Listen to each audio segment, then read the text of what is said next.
Hey, this is Tisa with Green Organic Love, and I've been gardening for about 8 months. This is my 8th month of officially gardening.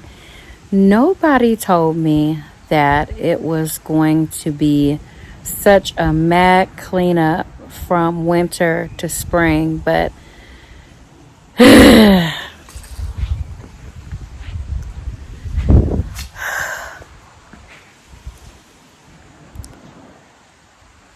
where do I start? Where do I start?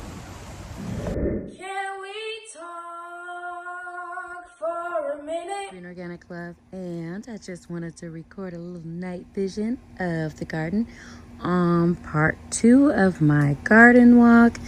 And we're gonna start over here on the left side of the garden. So I wanted to bring in a peaceful little getaway for me that I can come to while we are in quarantine and just get a chance to have a little breather at some part of the day and or night for myself. So what I did last year with this gazebo was I painted it. It was a brown and I painted it red, which is my favorite color. And I have been collecting lights over the past few months so that when it came time, I could decorate it with some lights so that I can turn these on in the night. One of the things that I did also was bring in a stand that I purchased last year, and you can see this right here. I put strawberries in it last year that didn't turn out so well, but at the top right here is some different color basil, purple basil and regular basil, and then this middle part right there, the middle section is focus, some lettuce, some red lettuce that I planted. So it's in the shade. It doesn't get that much sun, but I'm going to be seeing how that turns out for this growing season. So also wanted to let you guys know that this is the last series, the last episode on the My 2020 Spring Garden series.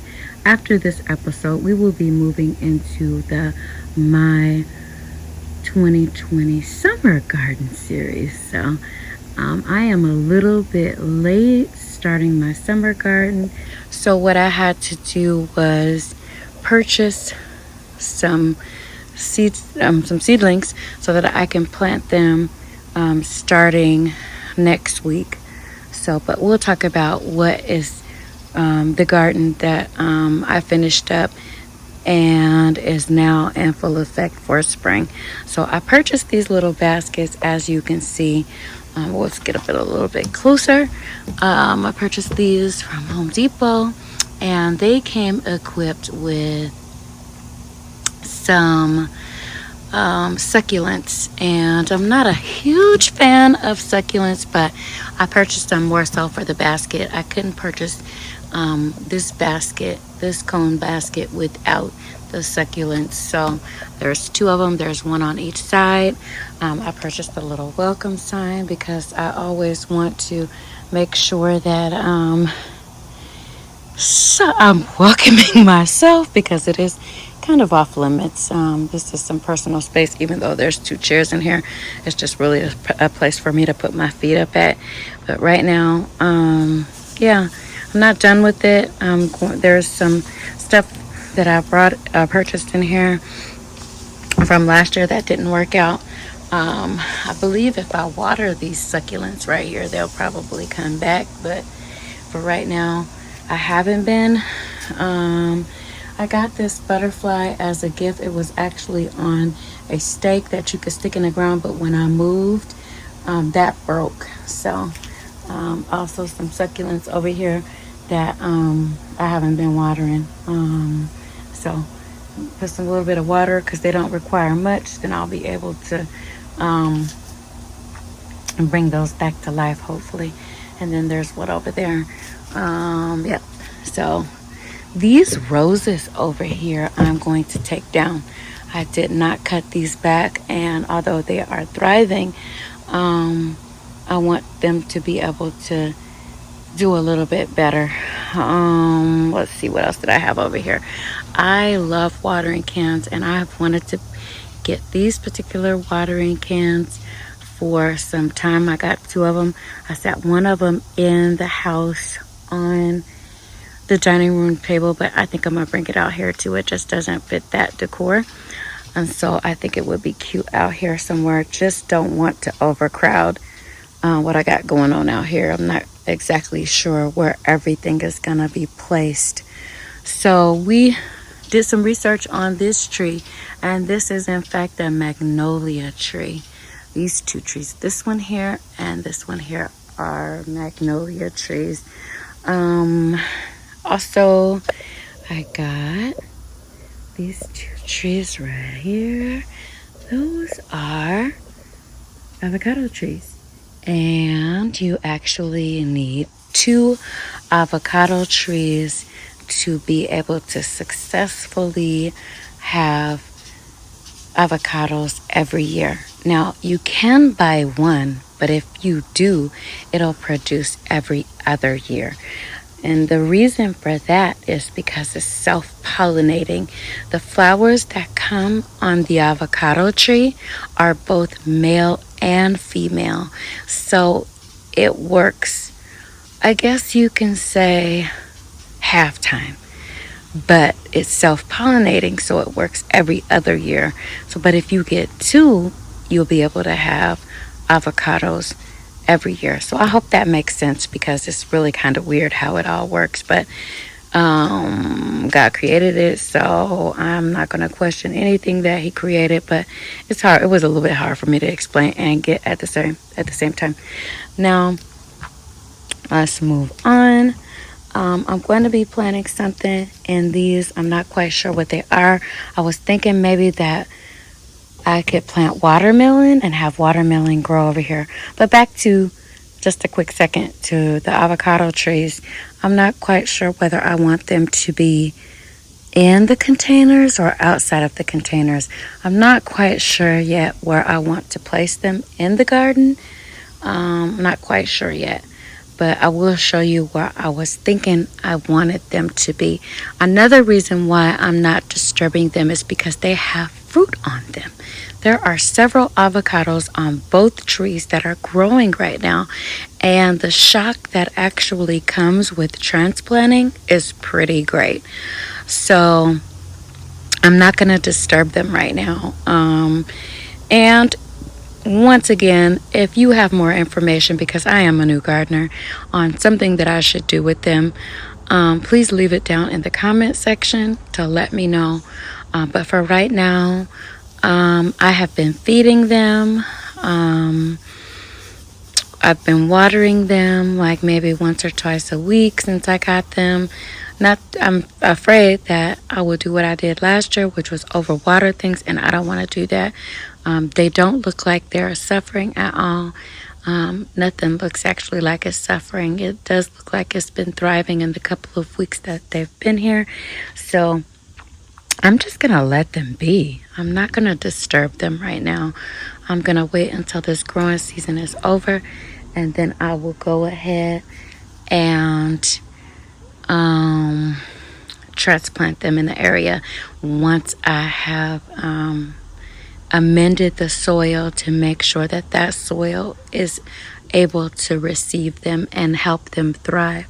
So let's go over here. This is the area right there where I wanted the watermelons to grow out of. I'm not going to be planting them inside the pond because this particular pond doesn't have proper drainage, so I'm not going to be planting them in there. But these planters that you see right here, the aluminum ones, they have holes in them so they can have proper drainage. And that's another thing that I learned, the importance of proper drainage. A lot of the planters, or the container that I had last year, didn't have holes in them, and I didn't put holes in them. So after my husband brought me the drill, I drilled a hole in everything that didn't have one. So drainage is very, very important because my seedlings would come up and then they would die back.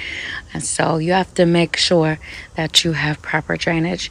Another thing that I have purchased for the garden that I think is very, very important is the bird feeder. So I have purchased this bird feeder. I see that the birds are eating this bird stuff that I put in there. And so I am seeing how that works out. I also feel the thank you so much. I also fill the hummingbird feeders with the solution the recipe of the water and sugar recipe to kind of mimic the nectar that they get from the trees. So it was full. So if you look a little bit closer, you can see that this is halfway, and you can also see that the ants love it. So I don't know what I think they're feeding on it as well. And so I have to research that a little bit more because I have seen the hummingbirds go to it, but I've also noticed that the ants have overtaken, and some of them have actually gotten in there and drowned. So again, if you know how I can deter the ants from getting into these little hummingbird feeders with the sugar solution, let me know as well, because I don't know. I don't know. I don't know. Okay, so here are some peas. My son planted these peas just about 3 or 4 days ago, and they're already up.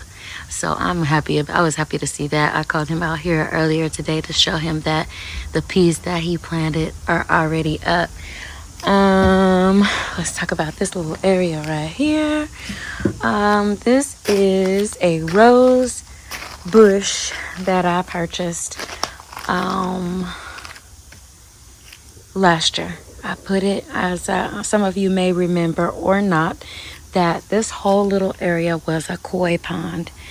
This was built by the previous owners who had this gazebo, and running around the whole entire area was a koi pond. But they, when I came to look at this place to purchase it, it was empty. It was water that was too low in it, and I had to do something because I could not purchase the home unless I either filled it with water and covered it or filled it with dirt, because of the type of loan that I was getting. So I chose to fill it with dirt, and then I said that I could just grow a whole bunch of collard greens out of it. But it didn't work out like that because I didn't know what I was doing.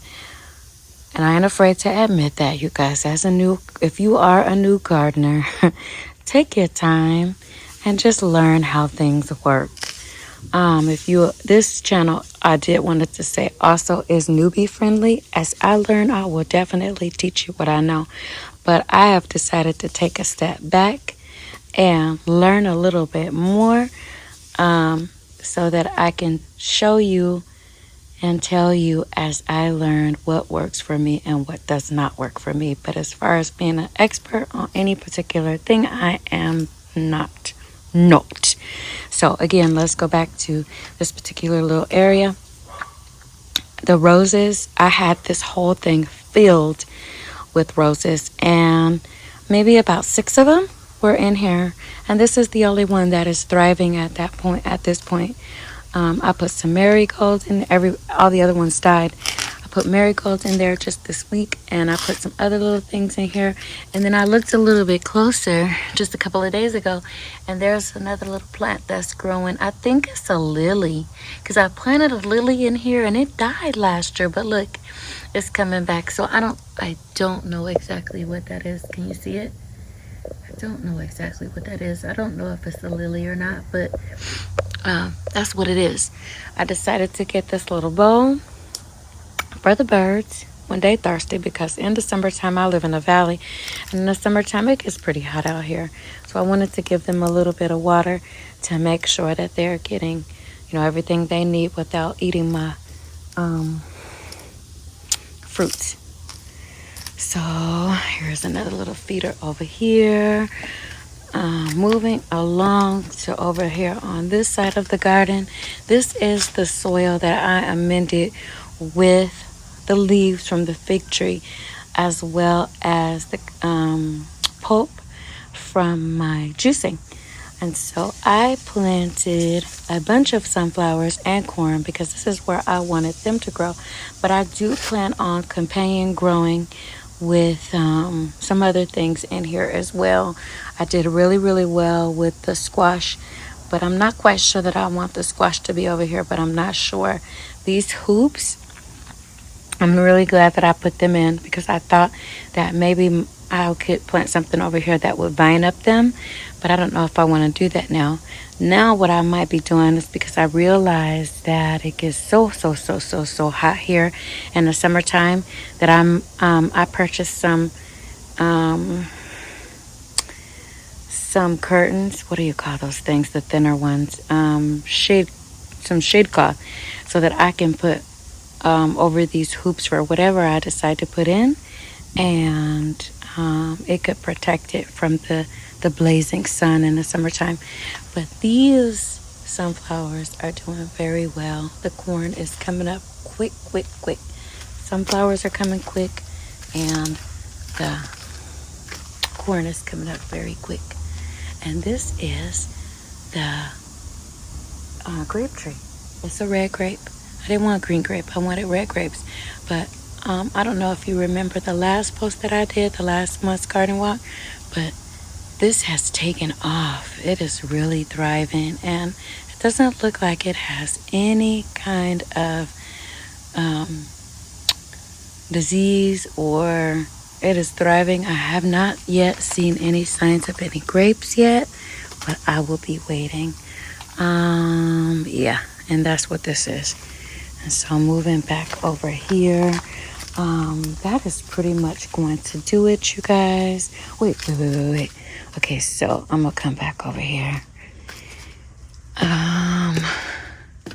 I did pull the carrots up from out of here. I did harvest them. There was quite a bit in there, and as you can see, there's quite a bit of babies from the aloe vera plant. I really need to get them out of here, but this is a huge pot, and I'm gonna have to be very gentle with how I pull them up, but it's overcrowded. This tomato sprouted up out of nowhere. I'm not sure where it came from, but I don't know. So let's move along to over here. This is a table that I put up, and it is really something that I wanted to be a salsa garden. I got my tomatoes growing over here, and for right now that's all I have is the tomatoes, but I got several peppers, jalapeno pepper, and some other peppers that I'm gonna put over here. So that's what's growing on in this garden, you guys. Let's come back over here and we can see the gazebo all lit up from this angle again. And this is going to do it for this garden walk. Again, I just wanted to thank everyone for watching. If you have not subscribed to this channel, please subscribe or consider following this journey that I've been on as far as gardening at this point. If you are new to the channel, please go back through my playlist to get caught up. Go through the playlist that I have created called Gardening Then and Now, and you will see exactly the journey from the start to date. So again, I just want to say thank you to all of my subscribers for watching. I really appreciate you, and I'm really happy that you've taken the time to follow the journey, or you've subscribed so that you can see what's growing on this channel. I just wanted to say grow with love, everybody, and welcome to this channel. If you are new, once again, have an awesome night. Bye-bye.